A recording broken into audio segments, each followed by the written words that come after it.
예, 원내대책회의 시작하도록 하겠습니다. 제49차 원내대책회의를 개회하겠습니다.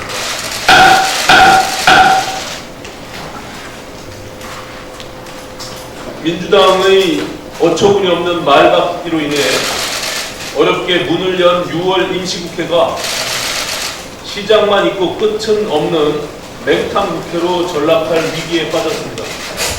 민주당은 명분 없는 정경부 지키기를 중단하고 국회법 절차와 무너지는 경제를 지킬 것을 촉구합니다. 바른미래당은 선거법 등 개혁 법안의 패스트트랙 지정 과정에서 벌어진 국회 파행을 수습하기 위해 중재자 역할을 자임하며 국회 정상화에 앞장서 왔습니다. 경제 정당을 자임하는 바른미래당은 경제와 민생보다 더 중요한 명분은 없다고 보고 한국당의 반발을 무릅쓰고 독자적인 임시국회 소집을 주도한 바 있습니다. 그러나 막상 임시국회가 소집되고 난 뒤 이해할 수 없었던 것은 집권당인 민주당의 태도였습니다. 여야가 정개특위 및 사개특위 연장과 예산결산 특별위원회 구성에 합의하면서 국회 정상화는 사실상 마무리가 된 것입니다. 그렇다면 남은 과제는 국회 차원에서 경제와 안보 등 국정 현안들을 점검하고 임시국회에서 처리해야 할 추경안과 민생 법안들을 챙기는 일이었습니다. 경계 실패에 이어 은폐 조작 의혹까지 제기된 북한 목선 사건은 야당 입장에서는 도저히 묵과할 수 없는 추경안 못지않은 중대한 국정 현안입니다. 더구나 임시국회 회기 중 발표된 군 자체조사 결과는 진실규명과는 거리가 먼 것이었고 청와대와 국방부는 책임 회피에 급급하는 모습을 보였습니다.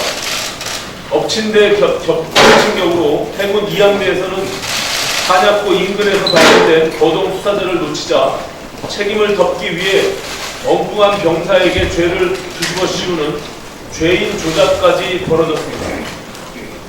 국회의 가장 기본적인 기능이 정부 견제임을 감안할 때 이처럼 기강도 양심도 완전히 바닥을 드러낸 정부와 군 당국을 향한 야당의 국정조사 요구와 국방부 장관의 해임 건의는 너무나 당연한 일이었습니다. 그러나 민주당은 마땅히 국회가 해야 할 일을 위해 의사일정을 협의하자는 야당의 요구를 발목잡기라 매도하며 협의를 차일피일 미루며 시간 끌기에 나섰습니다. 그 결과 임시국회 회기 마감을 불과 나흘 앞둔 지금까지도 국정조사는 물론이거니와 민주당이 그토록 부르짖던 추경안 처리를 위한 본회의 일정조차 확정되지 않고 있는 것입니다. 더 어처구니 없는 일은 민주당이 국방부 장관 해임 건의안이 가결될 우려가 있다면서 본회의를 아예 열지 않겠다는 황당한 태도로 나오고 있다는 사실입니다. 추경안 처리가 급하다고 2달이 넘게 여론전을 벌이면서 한국당 등원을 압박했던 민주당이 정경두 국방부 장관 한 사람을 지키겠다고 추경안 포기도 불사하면서 당초 합의된 본회의를 열지 않겠다고 황당한 말바꾸기를 하는 것이 가당키나 한 말입니까? 야당이 제출한 정경두 국방부 장관 해임 건의안이 본회의에서 가결이 될지 부결이 될지 지금 누가 어떻게 예측할 수 있겠습니까? 설령 가결될 확률이 높다 하더라도 당초 합의에 따라 18, 19일 정상적으로 본회의를 열어서 국회법 절차에 따라 추경은 추경대로 해임 건의안은 해임 건의안대로 처리하는 것이 합당한 일입니다. 국방부가 연달아 사고를 치는 상황에서 국회가 당연히 해야 할 일을 하자는 것인데도 민주당 입장에서는 국정조사는 도저히 받을 수가 없다면 해임 건의안 표결이라도 하는 것이 최소한의 민주주의가 아니겠습니까? 정경두 국방부 장관보다 대한민국의 안보가 더 중요합니다. 정경두 지키기를 위해 경제와 민생을 내팽개치는 일은 상상조차 할 수 없는 무책임의 극치입니다. 정경두 지키기를 위해 본회의를 보이콧할 것이었다면 민주당은 그동안 한국당의 국회 보이콧은 왜 그토록 비난을 하였던 것입니까? 민주당은 더 이상 목리를 부리지 말고 18일과 19일 본회의를 열기로 했던 교섭단체 원내대표 간 합의를 지킬 것을 민주당에 강력히 촉구합니다. 민주당이 반대로 끝내 본회의를 열지 못해서 해임 건의안 표결과 추경안 처리가 무산된다면 이후 모든 책임은 민주당이 온전히 져야 한다는 것을 분명히 말씀드립니다.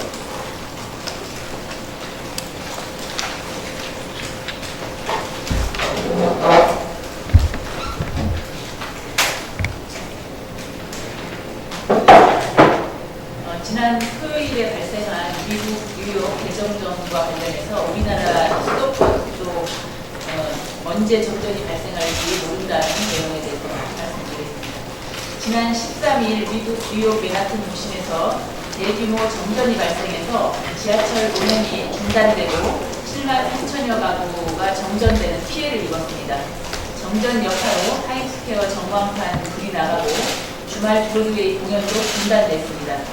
정확한 사고 원인은 조사 중이지만 뉴욕 전력회사 폰 에디슨에 따르면 변전소 변압기 화재가 원인으로 지목되고 있습니다. 우리나라에서도 비슷한 정전 사고가 있었습니다. 지난 2017년 6월에 영서 변전소의 차단기 고장으로 서울 서남부와 경기도 광명시 일대에 대규모 정전이 발생해서 19만 가구가 피해를 봤습니다. 우리나라 수도권에서도 이 같은 대규모 정전이 언제 발생할지 모르는 상황입니다. 법적인 수명이 없다 보니 30년이 훌쩍 넘은 노후 변압기와 송전선로, 변전소 등이 많습니다. 특히 수도권의 경우는 지하에 매설되어 있는 경우가 많아서 제때 조치해 주지 않으면 화재 우려가 있습니다. 대규모 정전에 대비하기 위해서 한전은 노후한 전력 설비를 현대화하고 있지만 최근 몇 년간 적자가 누적되면서 전력 설비 교체 예산이 부족한 상황입니다. 올해 1분기에만 6,300억 원의 적자를 기록한 한전은 2분기에도 2천억 원이 넘는 적자가 예상되고 있습니다. 여기에 올여름 주택용 전기요금에 대한 물증제 완화로 인해서 한전의 손실은 3천억 원에 이르며 이 중에 정부가 1,000억 원 정도를 보전해 준다고 하지만 2천억 원 넘는 손실이 추가로 발생할 것으로 예상이 됩니다. 그런데도 정부는 전기요금 인상은 없다며 공기업인 한전의 모든 책임을 떠넘기게 하고 있습니다. 정부는 한전의 적자가 단순히 한전만의 문제가 아니라 수도권의 대규모 정전으로 이어질 수 있다는 점을 명심하고 관련 대책을 마련해야 할 것입니다.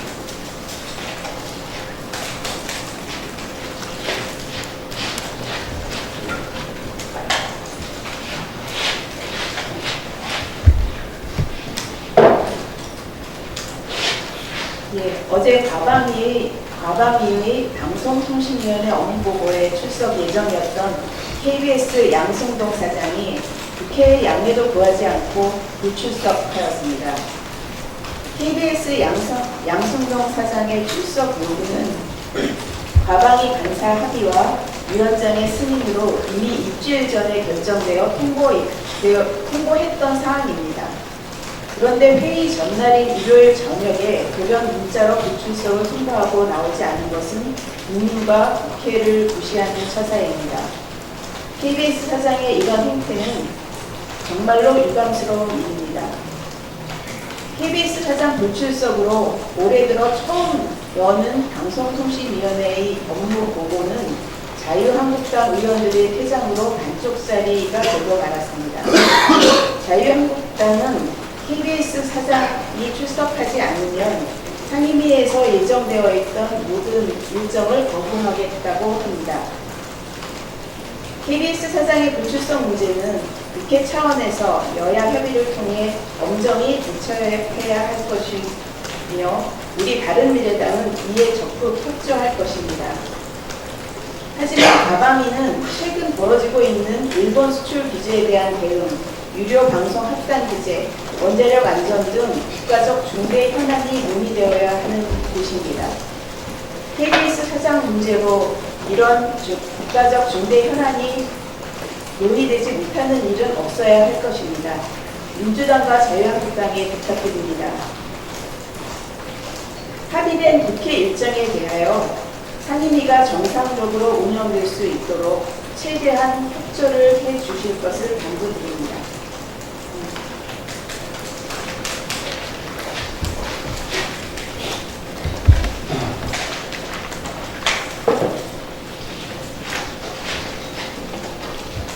민주노총은 적어도 지금은 총파업으로 국가와 국민을 협상할 때가 아닙니다. 온 국민이 일본의 경제전쟁 도발에 모심쳐하는데 자기들만 배 터지게 먹겠다고 팔뚝질을 하고 있습니다. 나라가 어렵고 기업이 어려워도 내 밥그릇만은 더 키워야 한다는 악덕 놀부의 심보입니다. 지금 급격한 최저임금 인상으로 중소기업, 소상공인이 무너지고 있고 한국 경제를 버티는 기둥인 반도체도 휘청되고 있습니다. 지금 민노총이 노동자를 위해서 할 일은 현장에서 위기 극복에 최선을 다해야 하는 것입니다. 아들버린 경찰들을 폭행하고 파업에 함께 하지 않는다고 동료 노동자들을 폭행하고 길거리로 나갈 때가 아닙니다. 민노총은 정치 파업을 즉각 처리하고 경제 살리기, 노동자 살리기에 동참하기 바랍니다. 교육부는 과거 소급 평가했던 교육부의 적폐를 청산해야 합니다. 사전 기준을 가지고 평가해야지 사후 기준을 가지고 과거에 있었던 일을 소급 평가하는 것은 상식에도 반하고 우리 헌법 정신에도 반하는 것입니다. 제가 대정부 질의 때 이낙연 총리와 이번에 교육부 총리에게 소급 평가하는 것은 문제가 있지 않느냐고 했을 때 이미 동의를 했습니다. 그럼에도 불구하고 어제인가요? 이호주 총리가 소급 평가할 수 있다는 식으로 다시 상식에 어긋나는 답변을 했습니다. 그런 겁니다. 시험 치고 나서 나중에 카트라인을 발표해서 자르겠다는 겁니다. 지금 교육부는. 그렇게 해왔습니다. 예를 들어서 요번에 평가 5년 평가를 했는데요. 얼마 전에 평가 기준을 발표해가지고 카트라인을 발표해가지고 다 떨어뜨린 겁니다. 과거에는 60점 카트라인이었는데 갑자기 70점으로 다 올리고 전국 상상고는 80점을 올려가지고 평가를 한 겁니다. 그러니까 대한민국이 혼란과 갈등에 지금 폭력을 앓고 있는 것입니다. 요번에 발표하는 기준은 향후 5년간 평가하는 데 써야 됩니다. 과거 5년간을 평가하는 데 쓰는 게 아니라. 그리고 최근 4, 5년간 평가는 2015년에 발표된 기준이 있습니다. 그 기준을 가지고 평가를 해야 됩니다. 근데 지금 교육 환경이 거꾸로 되었던 것입니다. 때문에 제가 말씀을 다시 드리겠습니다. 자사고 평가 기준 2015년 버전이 있습니다. 그걸 가지고 요번 평가를 다시 하십시오. 그래서 그 점수에 못 미치는 자사고는 떨어뜨리고 통과되는 자사고는 유지시켜 주는 게 맞습니다. 그리고 이번에 발표하는 기준은 지금부터 2014년까지 요 기간을 평가하는데 적용하시면 됩니다. 그게 순리고 상식입니다. 아무튼 소급 평가는 철회하고 사전 기준에 입각한 평가를 재평가를 하겠다고 교육부가 즉각 발표해 주시기 바랍니다.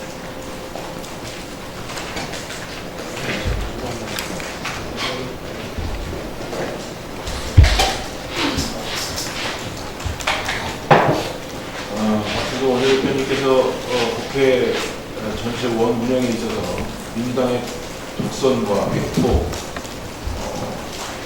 나몰라라 하는 국정 운영에 대한 비판을 하셨는데 원 운영 전체뿐만이 아니라 저희 상임위 단위에서도 이런 일들은 쉽게 찾아볼 수가 있습니다. 정정도 지키기 위해서 추경 예산 편성 심사를 포기하는 민주당의 행태는 정부 위에서는 손해원을 지키기 위해서 모든 의사 일정을 엉망진창으로 만들고 있다는 말씀을 드립니다. 여러분들도 잘 아시는 것처럼 지난 3월 26일 국가보훈처장 등을 출석시켜서 업무 보고를 받던 중에 보훈처가 손혜원 의원 부친 관련 자료 제출을 거부하는 바람에 회의는 멈췄고 다시 업무보고를 열기로 여야가 합의해서 4월 4일 업무보고를 다시 갖기로 했습니다만 민주당은 갑자기 당일 회의에 참석할 수 없다며 회의를 파행으로 몰고 갔고 보훈처장 등 보훈처 관계자들은 민주당에서 불참하라는 지시를 받았다며 아예 위원회에 출석도 하지 않았습니다. 정무위원장인 민병두 의원은 회의 정족수가 충족됨에도 불구하고 회의 개최를 거부했고 사회권을 넘겨달라는 야당의 요구에도 불응하며 회의를 열지 않았습니다. 그런 상황 속에서 민주당 소속의 민병두 위원장은 지난 7월 10일 오후에 여야 간에 전혀 합의가 없었음에도 불구하고 일방적으로 정무위 전체 회의 소집을 통보했고 어제 10시부터 추가 경정 예산안 등을 상정하고 정무위원들에게 알리면서 회의를 열겠다고 시도를 했었습니다.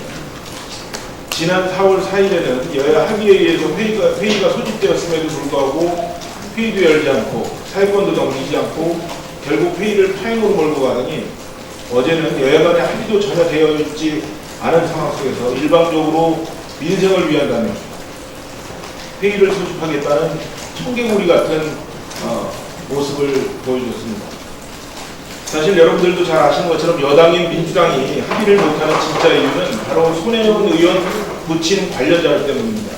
말로는 민생이 급하다, 우선 통과돼야 할 법안들이 많다, 추경 통과가 시급하다 라는 말을 하고 있지만 손혜원 의원 부친 관련 자료를 제출하느니 아예 민생, 법안, 예산 이런 것들을 다 팽개치고 정무위를 그냥 이대로 파행으로 몰고 가는 것이 훨씬 더 민주당의 이익에 부합한다는 것이 민주당의 속셈입니다.